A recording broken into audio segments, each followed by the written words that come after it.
Recording by Sargama Studio, Bodhgaya। सुन बहिनी रे राखी हम कैसे बांधवाई। सुन बहिनी रे राखी हम कैसे बांधवाई। लॉकडाउन में फसल बानी बॉर्डर से कैसे आई।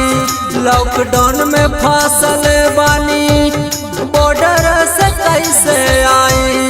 सुन रहिया समर कलाई। सुन बहिनी रे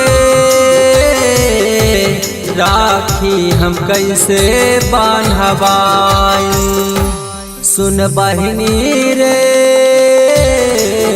राखी हम कैसे बांधवाई।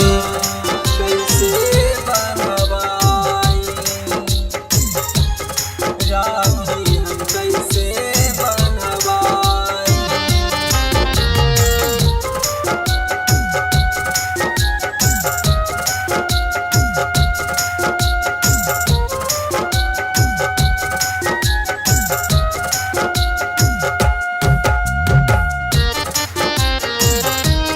सोची सोची आंसू बाहे रोबेला दिल हो।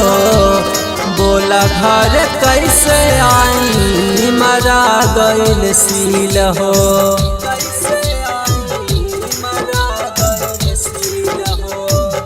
सोची सोची आंसू बाहे रोबेला दिल हो।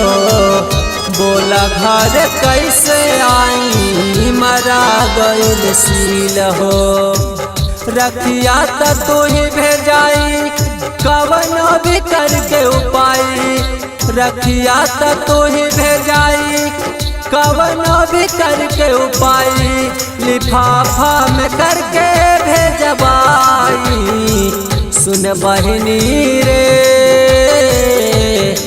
राखी हम कैसे बांधवाई। सुन बहिनी रे राखी हम कैसे बांधवाई।